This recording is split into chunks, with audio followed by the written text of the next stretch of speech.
and he was called out in emergency because the electricity was on and off.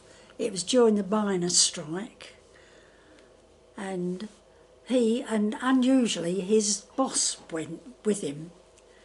In actual fact, on the Saturday the job had been completed, but his boss had insisted on coming in on the Sunday for him to go through the whole process again. And he was working, I don't know what, repairing it, and he was standing on a steel door, trap door, I think. So he was handed these keys, and I don't know exactly how it happened or what went wrong, but he inserted these keys into this, I think it was like a turbine or a spout or something. And as I understand it, the labourer handed him the wrong brass key, and it caused an explosion, and he was electrocuted, caught fire with all this black oil coming out, and until then I hadn't realised that oil and electric was, part and parcel of it.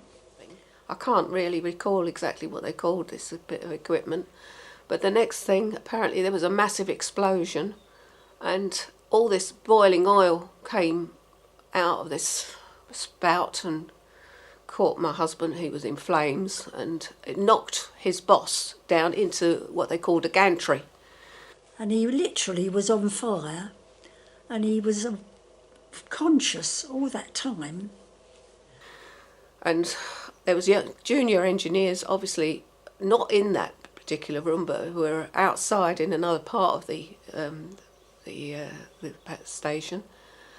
They rang immediately for the fire brigade and the police, and the place was absolutely full of smoke, and my husband was in flames, and he'd obviously had about 22,000 volts go through him. How on earth he survived, we will never know.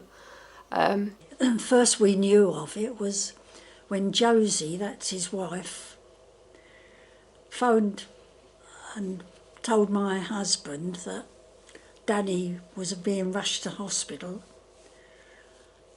and they took him to Fulham first, but then they rushed him to East Grinstead with police escort. And my husband, who was very, very queasy, up to that moment, he only had to watch something gory on the television and he'd go white and couldn't face it. Anyway, we rushed down to Watford. In the meantime, I rang Danny's sister Marge and my brother-in-law John, and within a very short while they came over, and in the meantime there was one of the senior engineers had rung me to say he'd come over to show me he offered actually to take me down, but my brother-in-law John said no, he would take me.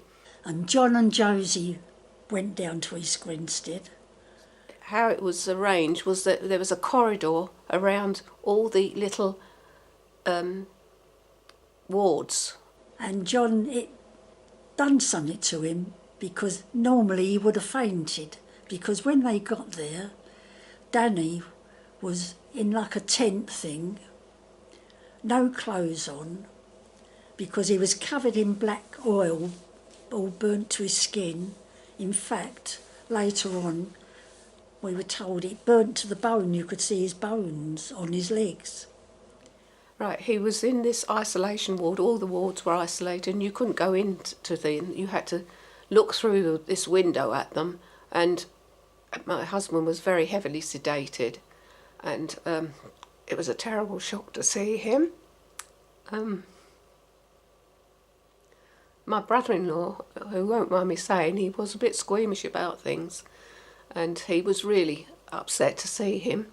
I mean, he just had a little modesty cloth across his body, but his left leg was absolutely massive, and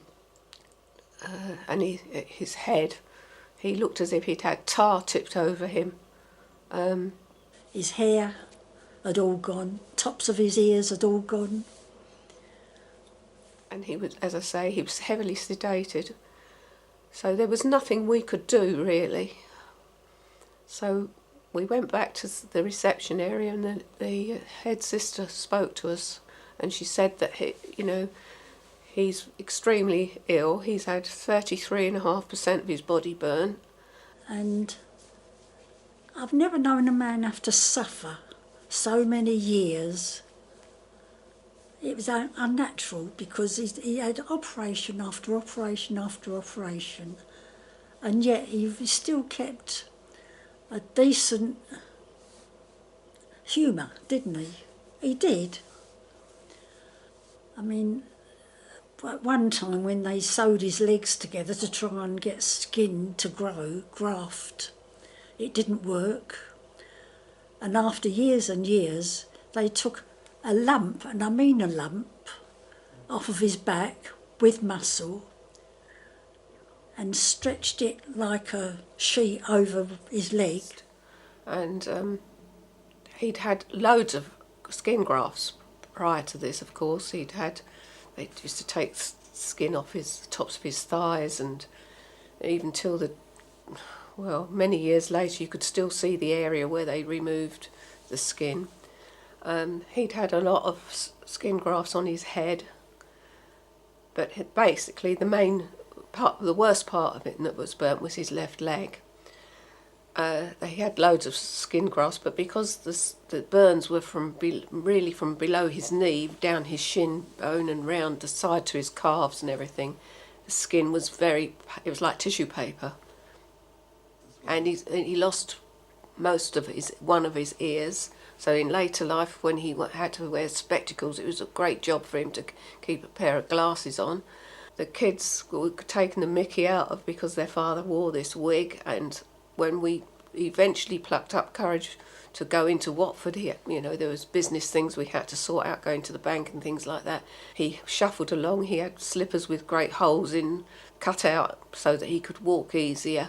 The children went through an awful time, and I think, looking back, it definitely changed his personality.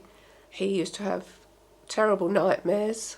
He accepted what they offered. He didn't want to actually go into court, and we didn't want to have an actual court case. I don't think he could have stood it. And so him and his boss settled for what they gave him. And of course, over the years, things were never the same again. He went back to work full time in September 1972. We didn't want him to go back to work, but we was only on a certain amount of pay, and but he was determined to go back and get back into work, and he didn't retire. Finished working until he was 60, and that was in 1991. In between that time, he'd had several operations, and his health definitely was deteriorated. But he was a spirited man because he ended up in a wheelchair, and he used to go shopping and get big shopping things. And at one time, he got, I don't know if it was planks of wood or hardboard or what, but he had this sticking out front and back, and somehow balanced it and got it home doing it. He was unique, he really was.